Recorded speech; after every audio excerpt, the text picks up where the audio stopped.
Evangelho de Jesus Cristo, segundo escreveu o nosso amado irmão Lucas, capítulo de número 7. Capítulo de número 7. Eu quero ler com você o verso de número 18, mas antes eu quero te contar o que aconteceu. Um rapaz, um homem, que se autotitulou profeta, ele disse que ele era profeta, e que o nome dele é Voz do Deserto. Que viagem. Como é seu nome? Ele diz Voz do Deserto. Foi isso que ele disse, que o nome dele era esse, Voz do Deserto. E esse profeta foi preso.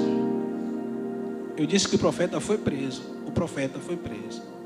Enquanto ele está preso, ele mandou alguns dos seus seguidores acompanhar um amigo meu, ficar olhando para o meu amigo, ficar acompanhando esse amigo meu, porque esse amigo meu era um grande pregador, pregando, e esse tal profeta preso, mandou que os amigos dele fossem ficar lá espiando o meu amigo pregador, e esse meu amigo pregador estava lá pregando, até que os amigos do profeta que estava preso, perguntou para o meu amigo, se ele era realmente alguém enviado por Deus. E o meu amigo disse, diga ao seu profeta, que os surdos estão ouvindo, o mudo está falando, o cego está enxergando, o paralítico está andando e o morto está ressuscitando. E os amigos do profeta voltaram para dar o recado. Esse profeta, chamado de Voz do Deserto, é João Batista. E esse meu amigo é Jesus Cristo. E eu quero contar essa história a você, aqui na Bíblia. Vamos comigo? Capítulo de número 7, verso de número 18.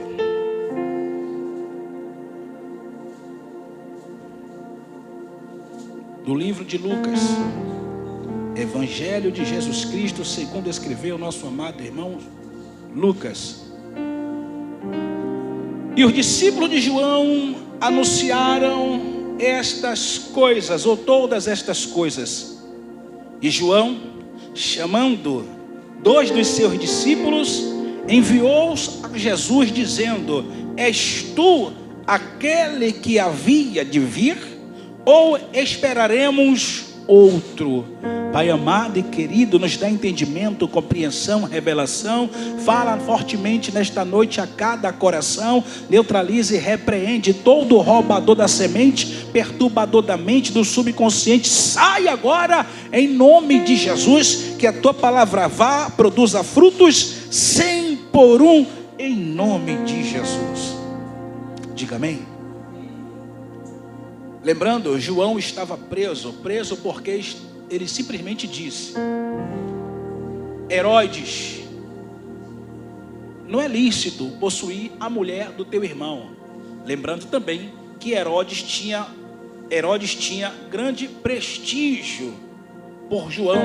Herodes até escutava a pregação de João o Batista, e a pregação de João em momento algum foi pregação de massagear o ego.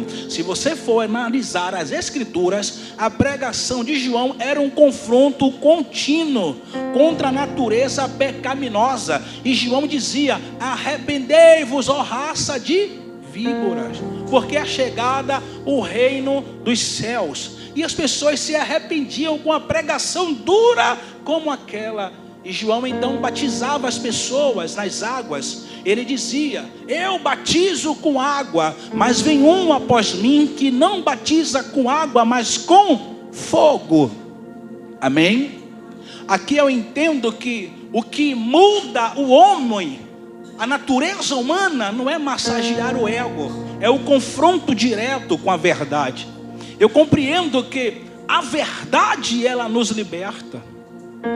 Jesus disse: conhecereis a verdade e a verdade vos libertará. E quem é esta verdade? O próprio Cristo disse: eu sou o caminho, a verdade e a vida. Se alguém não vive a verdade, não quer a verdade, não está liberto, nem conheceu a verdade. O apóstolo Paulo descreve: a estes que faz isso, estão privados da verdade, ou seja, separados da verdade.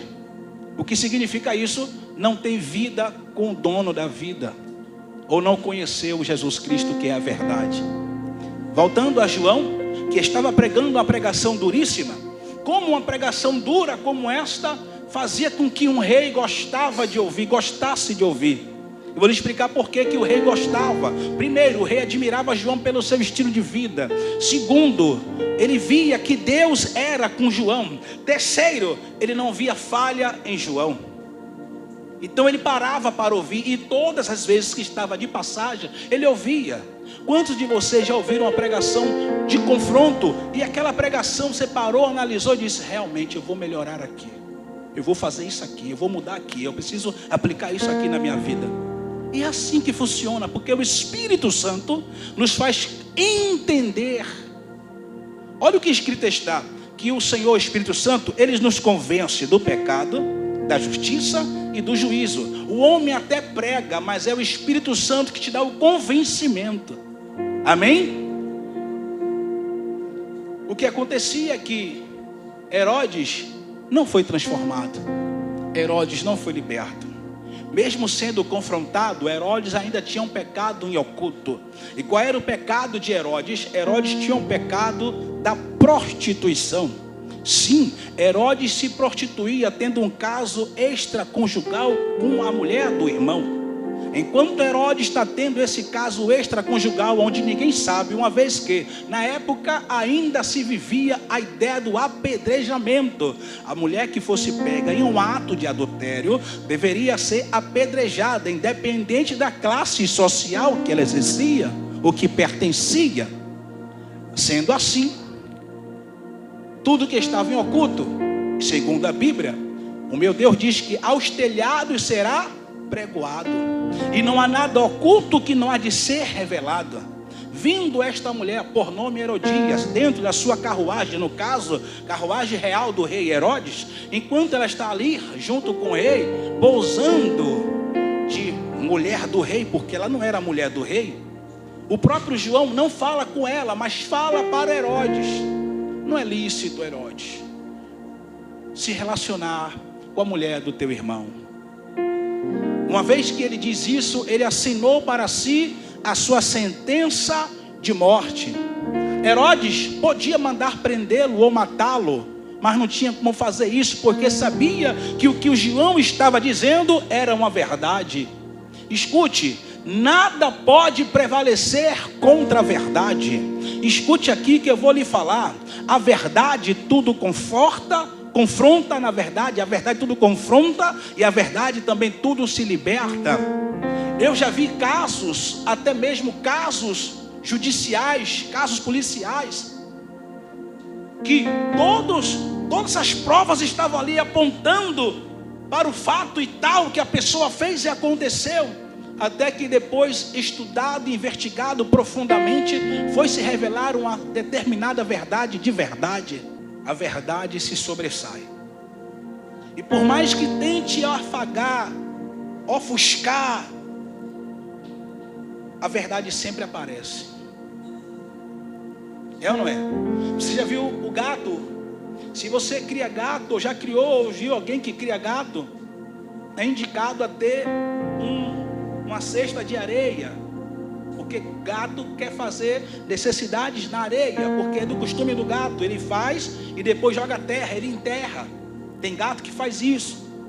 E se fizer isso em algum lugar que tem terra, por mais que ele esconda, uma hora sobe o fedor, uma hora sobe um odor, e a pessoa sai procurando onde é que está escondido em algum canto até que apareça. Quem já morou em casa antigamente que tinha rato, e morria assim um rato, ninguém sabia, e só descobria que o rato estava morto porque saía um odor muito forte, e saía então procurando onde é que estava, e quanto mais forte ficava o cheiro, ou o fedor, mais perto estava do tal rato morto. Alguém já passou por isso? Assim é o pecado oculto, assim é o pecado escondido. É sério.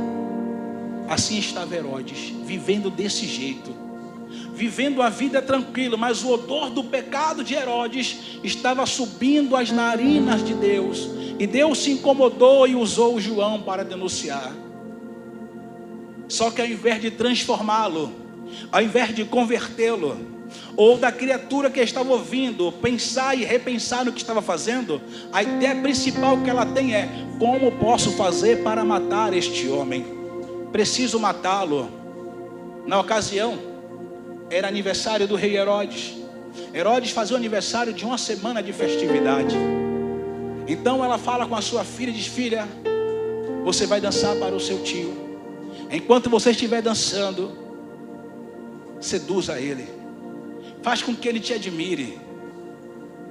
E ela faz isso, o que nós conhecemos hoje como dança do ventre. A menina dançou de um jeito que o camarada, ao olhar, ele não enxergou a sobrinha, ele enxergou a mulher. Como um cão enxerga uma carne apetitosa, ele enxergou algo para devorar. Ele levanta o seu cetro e diz: vem cá, peça o que você quiser, eu te darei. O que você quer? E ele fala isso para ter uma noite de prazer com a própria sobrinha. Ela volta para a mãe e fala: mãe, o que eu devo pedir? Ele falou para eu pedir o que eu quiser, mãe, até metade do reino. E a mãe diz: filha, não é do reino que eu quero. Diga que você quer a cabeça de João Batista em uma bandeja. Escute, para muitas pessoas, eles não querem as nossas riquezas. O diabo não quer as nossas finanças. Não é o alvo principal do diabo. Ele pode até usar o subterfúgio para atingir de um lado ou do outro nas nossas finanças, mas não é o objetivo dele. O que ele quer é arrancar a nossa vida da presença de Deus. Ele quer nos ceifar, ele quer nos matar. A vontade do diabo, ele só tem uma vontade: nos destruir. E sabe por que ele não conseguiu êxito nisso? Porque a misericórdia do Senhor é a causa de nós não sermos consumidos. O diabo, ele não quer só tocar na nossa finança, porque é oferecido metade do reino. Em outras palavras, eu lhe dou riquezas, fortunas, mas não é isso que interessa para ela. Para um espírito como aquele, o que interessa é destruir o profeta. Para um espírito como aquele, o que interessa é acabar com a vida do profeta. Existem pessoas que estão mais interessadas em nos destruir. Tem gente que não está se preocupando se você está bem, se você está mal. O que interessa para aquela pessoa é destruir as nossas vidas. Eles querem acabar conosco. Tem gente que quer acabar comigo, tem gente que quer acabar contigo. Talvez o fato de existirmos, o fato de falarmos e andarmos, de possuir alguma coisa, de conquistar ou de comprar alguma coisa, desperte inveja, ira, ódio em alguém. Mesmo que você ache que não, mesmo que você pense: eu não faço mal a ninguém. Você não precisa fazer mal a alguém para alguém desejar o seu mal.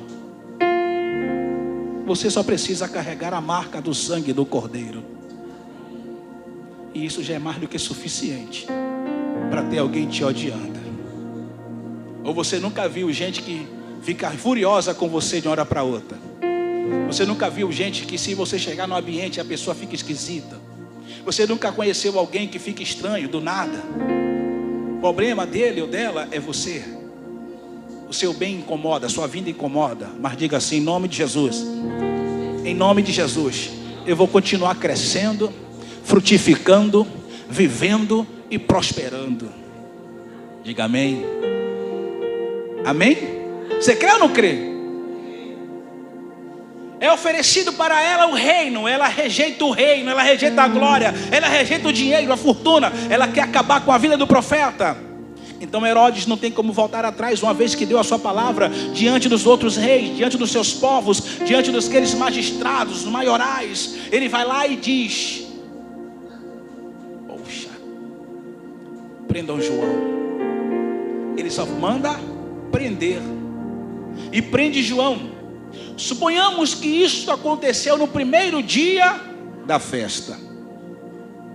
Eu disse que é uma hipótese, é uma suposição. Não há comprovação se isso foi no primeiro dia, no segundo dia. Amém, gente?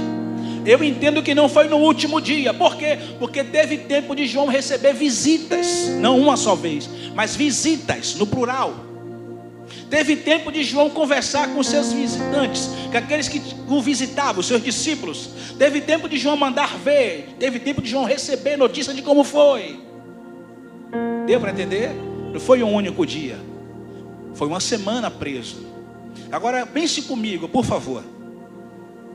Para alguém na condição de João, que não viveu segundo o pecado, não andou vivendo uma vida pecaminosa, viveu uma vida diferente dos padrões de todos os homens,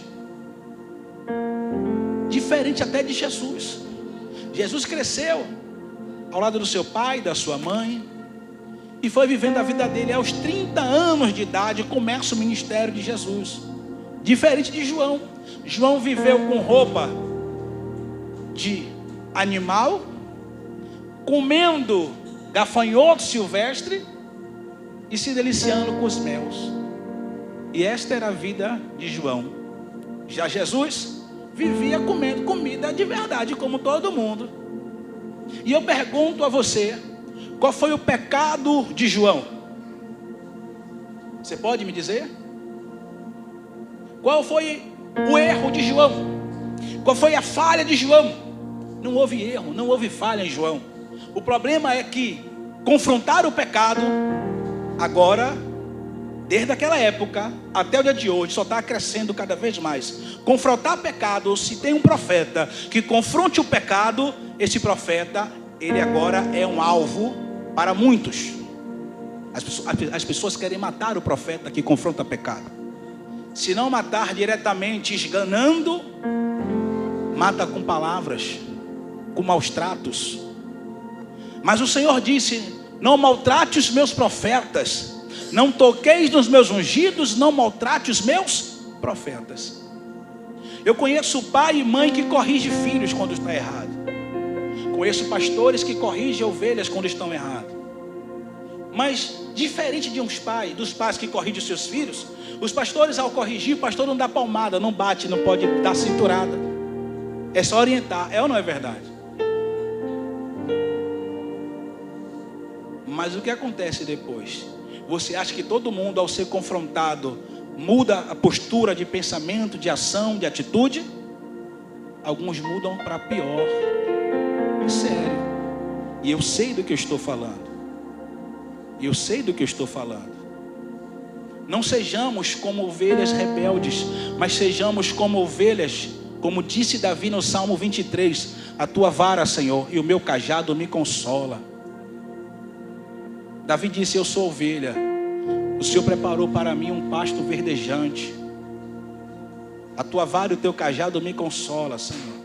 O que Davi está dizendo: Senhor, se precisar descer com vara e cajado para me direcionar, eu sou tua ovelha, eu estou aqui para que o Senhor me direcione. Mas não me deixe sair da posição, não me deixe me desviar do caminho reto. Vê se há em mim algum caminho mau e guia-me pelo caminho eterno. João agora está preso. Só que João é preso depois de ter batizado Jesus. Enquanto batizava Jesus, o céu se abre, o Senhor dos céus brada dizendo: este é meu filho amado, em quem minha alma se compraz. Ouçam todos o que ele diz. O Espírito Santo, em forma corpórea, como uma pomba, repousa sobre Jesus Cristo, aos olhos de todos que ali estão. Amém? Logo depois disto, Jesus começa o seu ministério e vai pregando. E João continua lá. João continua batizando, pregando. Jesus de um canto, João no outro. Jesus continua a missão dele. Agora Jesus, enquanto está pregando, João foi preso. Você escutou bem? Será que Jesus sabia que João estava preso? Ou foi preso? Sim ou não? Ele, na sua condição humana, física, não poderia saber, uma vez que está em outra cidade. Mas ele, na sua condição divina como Deus, sabe todas as coisas. Onisciente, onipresente, onipotente. Ele, como Deus, sabia. Porque não há nada que Deus não saiba. Você crê nisso? E João diz assim, ao receber a visita, do verso de número 18, João diz aos seus discípulos, os discípulos na verdade vão contar para João que Jesus está fazendo pregações. Os discípulos vão contar para João, Jesus está pregando e está arrastando multidões. Então João diz a Jesus, aos discípulos, vá até Jesus e pergunta para ele, és tu o que havia de vir ou esperaremos outro? João faz a pergunta aos discípulos, manda os discípulos perguntar se Jesus é de fato o Cristo, o Messias, o prometido que havia de vir, ou há de vir outro. Agora preste atenção, foi o mesmo João que quando viu Jesus vindo para ser batizado, João disse, eis aí o Cordeiro de Deus que tira o pecado do mundo. João capítulo 1 verso 29. Este mesmo João disse a Jesus, eu não sou digno nem de tirar ou desatar as sandálias dos teus pés. Foi o mesmo João que disse, eu batizo com água, mas ele batiza com fogo. Foi o mesmo Jesus, foi o mesmo João que olhando a Jesus, reconhecendo ele como o Senhor, antes de João ser preso. Depois que ele foi preso e sabia que estava sendo preso porque a mulher pediu a cabeça dele e ele vai ter que ser morto, decapitado, ele agora ficou meio duvidoso. Sim ou não? Existem momentos na vida das pessoas que elas começam bem, elas sabem o poder de Deus, o poder que Deus tem sobre elas, elas sabem a chamada que carrega, é uma bênção, é uma bomba na mão do Senhor. Mas de repente provações podem acontecer e as pessoas começam a duvidar do poder de Deus. Um rapaz, ele perguntou para mim, pastor, qual é o meu chamado? Realmente Deus me escolheu? Este rapaz hoje é pastor Alexandre, ele já esteve até aqui na igreja. Ele falou assim, Deus me chamou para essa missão? Será que Deus é realmente o que me escolheu? E eu fiz a pergunta a ele, quando você sentia o poder de Deus, quando você louvava para Deus, cantava para Deus, pregava para Deus, quando você estava vivendo para Deus, como é que você vivia aquilo? Você sentia o que? Ele disse, eu senti Deus operando através da minha vida. E como é que você pergunta realmente se Deus lhe escolheu, meu irmão? Não, pastor, porque Deus me usar. Falei, meu irmão, você sentiu o poder de Deus na sua vida? Senti. Então Deus escolheu você, porque Deus não vai derramar unção em quem Ele não quer usar. Porque unção é para quem vai exercer alguma função. Unção é para quem vai exercer alguma missão. Deus não vai colocar nas suas mãos, imagina só, um quartel que o comandante chega e coloca as armas, todo o material bélico e diz, tome tudo isso aqui. Para quê? Para você guardar em casa. É para isso? Para você defender, fique na guarita lá, vai fazer, é para isso. Ou você vai ser um combatente de rua diária, ou você vai ser ostensivo, ou você vai ficar, alguma coisa você vai fazer. É ou não é verdade? O irmão sabe aqui. Deus não vai te dar ferramentas, a unção, para você estar botando no bolso, não. Não é dinheiro, não. Unção não é dinheiro. Unção é autoridade, unção é poder, unção é uma arma espiritual. Quem crê nisso?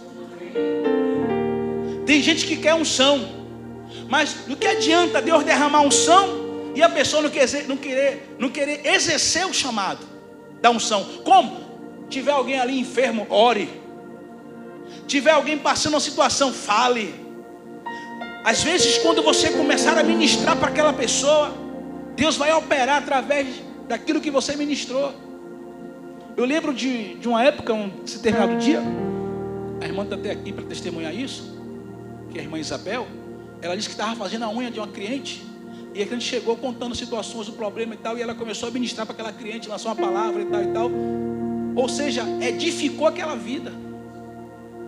Isto é unção, isso é você derramar unção. Você está exercendo, não precisou de um microfone, não precisou de um altar, precisou somente abrir a boca.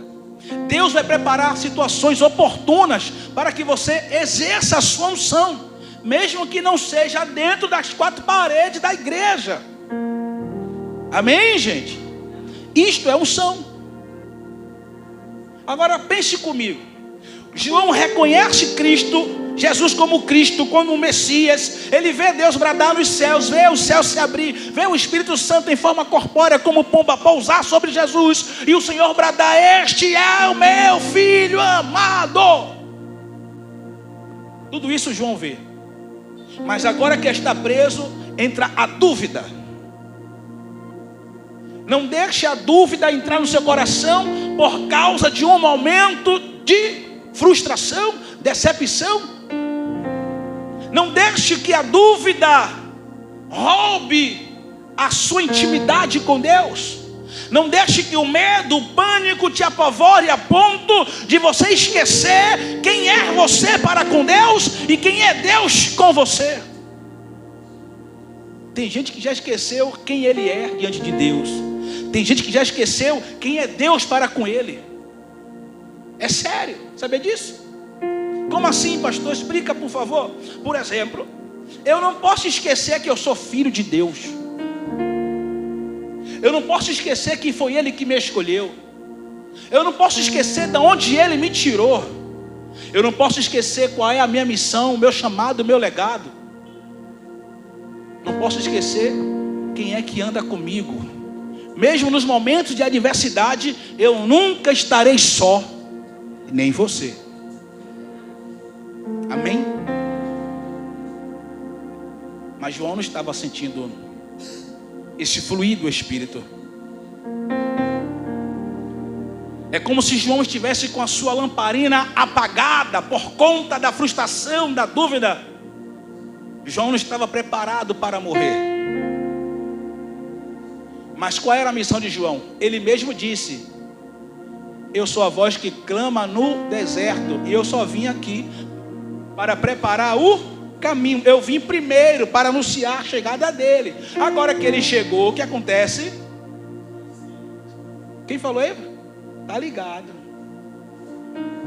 Quem já viu um show, ou secular ou gospel, tem narrador, tem locutor, tem gente que fica ali, ó, não sei o que mais lá, daqui a pouquinho vai entrar aí agora com vocês fulano de tal. É ou não é? No futebol tem gente que narra. Tem ou não tem? O cara está conversando, e aí fulano, vai batendo papo. O jogo começou, acabou o papo, já foi, agora o problema é o jogo. É ou não é assim? É assim, pô. Qualquer lugar. Ou seja, a gente está preparando a chegar. O louvor é a preparação. A gente atrai com o louvor. É uma preparação. Depois vem a palavra. É ou não é assim? Sim ou não?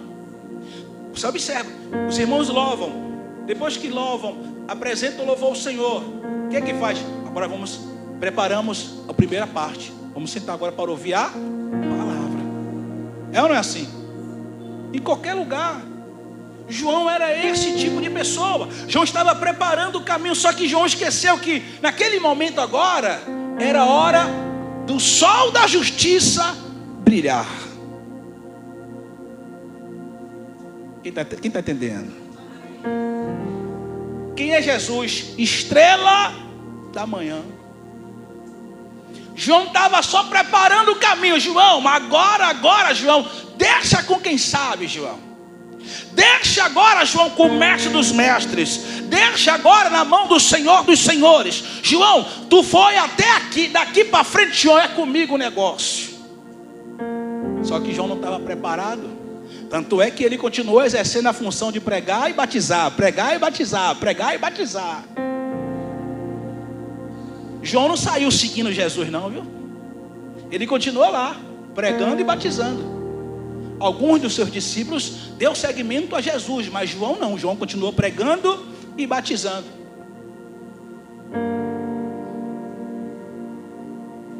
Agora os discípulos de João chegam até Jesus e ficam observando a pregação de Jesus.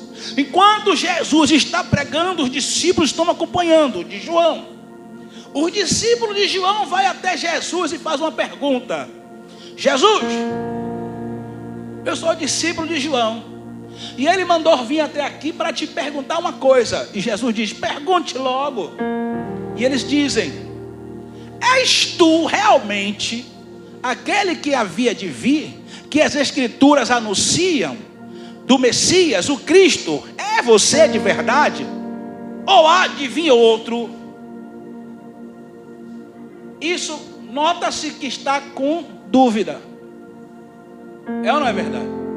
Como você pode ser alguém? Imagina João, que viu tudo que viu na primeira oportunidade com Jesus, e agora está com dúvida se Jesus de fato é o Messias, o enviado de Deus, o Filho de Deus. O próprio Deus falou diretamente que até os fariseus ouviram e disseram: será que foi um trovão? Você ouviu essa voz falando? Olha só. O próprio João, sabendo que foi Deus que falava, agora está com dúvida para saber se Jesus de fato é o Cristo, o enviado de Deus, o prometido do Senhor, ou se há de vir outro. Sabe por que isso acontece? Porque nem todos estão preparados para momentos de adversidades. E está tudo certo, irmão. Nós não somos super crentes, nós não somos super-heróis. Mas faço aqui uma advertência: nunca duvide de quem Deus é. Nunca duvide de quem Cristo é, nem da sua capacidade. Amém? Jesus, logo depois, em algum momento depois, ele chegou para os seus discípulos e disseram: Jesus, estão dizendo que você é João que morreu. Olha que conversa dos infernos, rapaz. Que João morreu e encarnou em Jesus, Jesus já adulto. Olha que doideira de loucura, que loucura. Jesus, estão dizendo quem? Os saduceus, que João morreu e tua reencarnação de João, que o espírito de João estava operando em Jesus. Olha para aí, que doideira. Aí outros disseram até que tu era o Elias, o profeta. Outros dizem que você é Isaías. As mesmas coisas que falaram de João. Jesus pega e pergunta a eles: e vocês? O que diz que eu sou? Quem eu sou para vocês? E todos estão calados, os 12 calados. Pedro toma a palavra e diz: tu és o Cristo, o Filho de Deus. Então Jesus diz: não falaste por carne, mas pelo poder de Deus você falou agora. Aqui vai uma para nós. Por que Jesus faz essa pergunta? Porque se o próprio João, que veio preparar o caminho, teve dúvidas, e aqueles que estão andando com o caminho, será que tem também? Tem ou não tem? Tinha gente que tinha dúvida. Tinha gente ali andando com Jesus que queria ser uma à direita, outra à esquerda de Jesus, porque achava que o trono, que o reino de Cristo era na terra. Tinha gente lá que estava com Jesus por causa dos benefícios, pensando que queria ser um rei daqui da terra, mas teria muito benefício para quem seguisse o rei. Olha para aí. Jesus para e faz uma advertência: o meu reino não é neste mundo. Mas o senhor tem que ver, porque o senhor é rei, tem que colocar: epa, meu reino não é comida nem bebida, mas é paz, é gozo do Espírito Santo. As pessoas, presbítero Everaldo, não estavam entendendo, mesmo caminhando com os discípulos. Os próprios irmãos de Jesus também não criam nele. Tanto é que aparece vários episódios na Bíblia. Outro episódio, Jesus está pregando a palavra, a mãe de Jesus chega com seus irmãos e começa a interromper. Bora, que eu estou chamando ele, manda ele vir aqui. Ai, mas ele está pregando a palavra, mas manda vir aqui que eu estou chamando ele. Diga que a mãe e os irmãos estão aqui.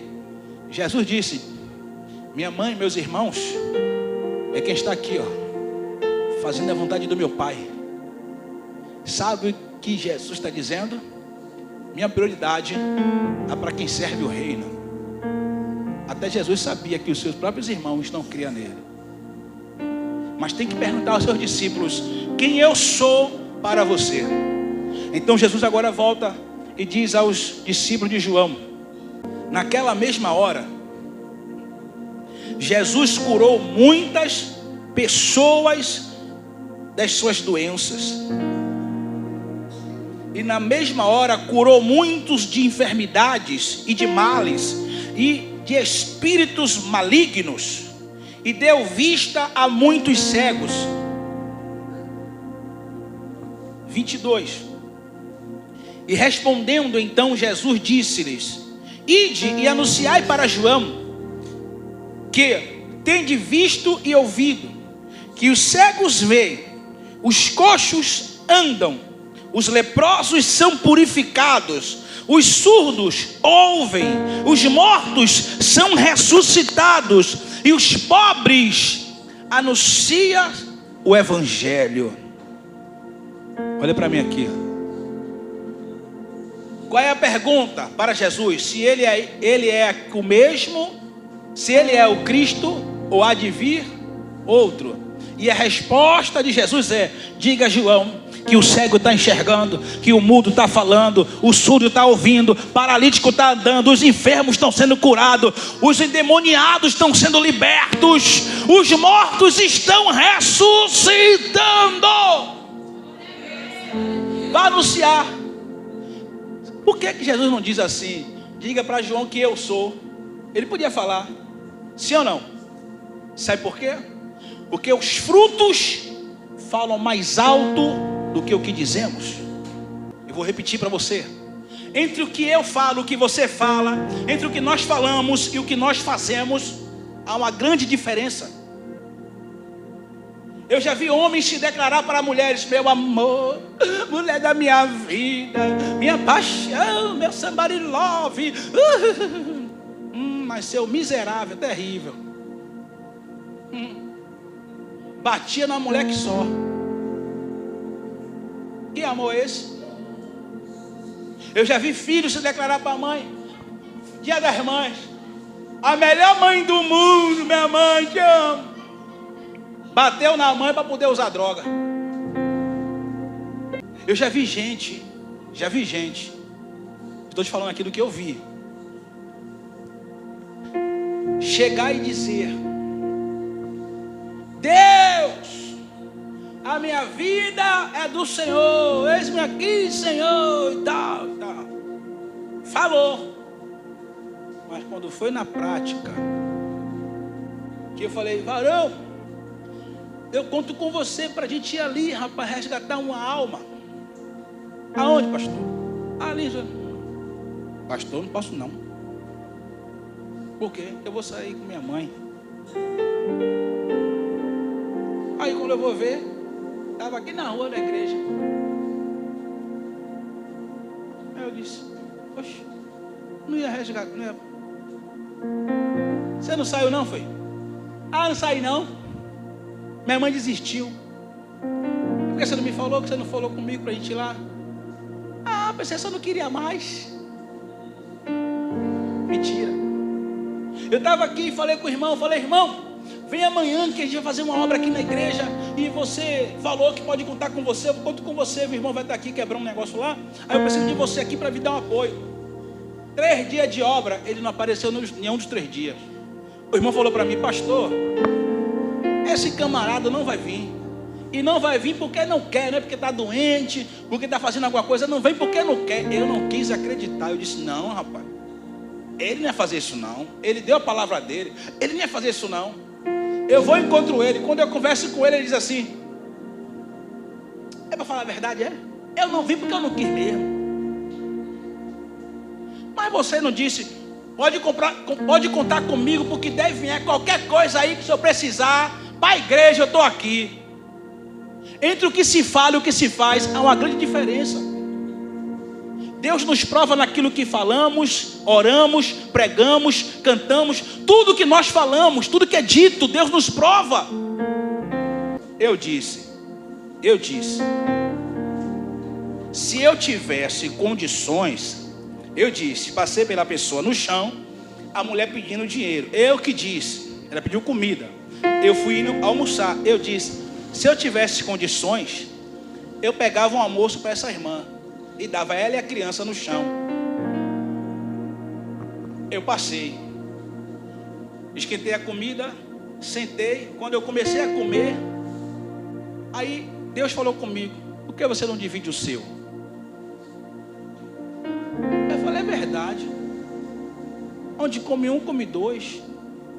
Eu vou pegar a comida, eu vou lá, eu posso me virar. Essa mulher está com a criança. Peguei minha comida, minha marmita, fui lá, só tinha acabado de esquentar. Fui lá, falei: moço, e dei para ela. Ainda tirei 5 ou 6 reais que estava na mão e dei. Fui em frente, trabalhava em frente ao Banco do Brasil, na Avenida 7, ali perto das Mercedes.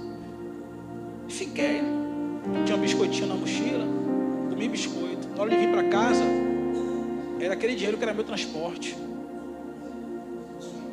Pedi transporte ao patrão, pedi 20 reais de vale. Ele disse a mim que não dava não. Fui para a estação da Lapa, peguei o ônibus, fui traseirando, o carro foi, chegou lá na frente, lá perto do dique, o cara mandou descer. Ele vai dizer, eu falei: não, meu irmão, sou eu, você me vê todo dia aqui, rapaz. Ele: meu irmão, eu desci, saí andando, mas andei, meu Deus, mas eu andei.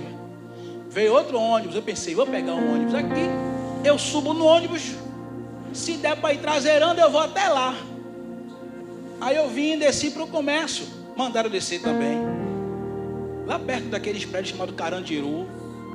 Oh, Jesus Cristo, eu vim passando por ali, eu falei: Jesus amado, me guarda, Senhor.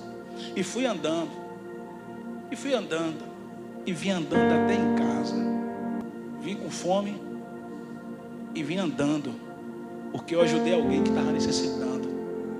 E o diabo queria que eu resmungasse, que eu dissesse: antes não tivesse ajudado. O diabo começou a me confrontar, dizendo: cadê Deus agora? Se fosse de Deus, de você ajudar, Deus iria lhe abençoar, Deus iria fazer isso, Deus iria fazer aquilo. Nós não podemos fazer nada pensando em barganha com Deus. Não podemos fazer nada pensando: eu vou fazer para Deus me dar também, eu vou fazer para Deus me dar, eu vou dar comida para Deus me dar mais. Não é assim que funciona. Deus não é loteria, não é jogo de bicho, não é Mega Sena, mas Ele é o Senhor de toda a riqueza. Eu fiz, no dia seguinte fui trabalhar, e eu pensei: eu vou levar comida a mais. Se essa mulher estiver lá, eu vou dar comida a ela. Nunca mais aconteceu abençoada, não estava mais lá, mas tudo certo. Deixei a comida na geladeira, no dia seguinte comi aquela comida. Naquele mês, eu vou falar isso aqui para testemunho. Naquele mês, eu não tinha vendido bem na loja, eu ganhava por comissão. Chegou uma moça lá, e ela começou a perguntar quanto era o pacote de rodízio. Rodízio era um pacotinho de negócio que botava em cortina, que era R$2,50. Quando o rapaz que era gerente da loja viu que ela estava perguntando o que era, ele falou assim: ô irmão, aqui ó, cliente. Ele não quis atender, eu fui atender. Nessa brincadeira, a mulher comprou, acredite, o que seria hoje equivalente a quase 20 mil reais. Comprou coisa pra caramba, meu irmão. Ela comprou os rolos de tecido assim, enorme, e foi comprando, quantos metros? 50 metros, Eu fiquei todo atordoado para fazer, que eu nunca tinha vendido daquele jeito. O próprio dono da empresa falou assim: Vocês de 15 anos, um tem 15 anos na empresa, o outro tem 12. Aí chega o crente, tem nem um ano aqui, vende mais do que todo mundo em um dia. Sabe quem faz isso, irmão? É Deus. Deus, ele sabe recompensar. Deus, ele sabe como abençoar. E ele dá muito mais além daquilo que pedimos ou pensamos. Sim ou não? Mas Deus sabe. O homem foi lá e me deu férias. Eu pensei, me deu férias, coisa boa. Ele queria ajustar alguma coisa lá para ver o que aqui tem, sei lá. Saí de férias, fui na Casa Bahia, comprei um monte de coisa, mobilei minha casa toda, eu estava querendo botar em casa. Sentei no meu sofá, que eu não tinha sofá na época. Sentei no sofá e falei: fiel é Deus para nos abençoar. Acredite, irmão, ser dizimista é bom, ofertante é bom, e também saber ser abençoador. Ser abençoador. Seja alguém que abençoa. Mesmo que você não tenha interesse de nada, seja um abençoador. Sabe o que isso atrai para você? Isso atrai para você benefícios que o homem da terra não pode te dar. Quem vai lhe dar é Deus. Deus vai criar situações para que as bênçãos cheguem até você, para que coisas venham fluir para você. Amém? Fique de pé em nome de Jesus. E nesta pregação de hoje, nós entendemos que João cumpriu a missão dele. Feche os seus olhos em nome de Jesus.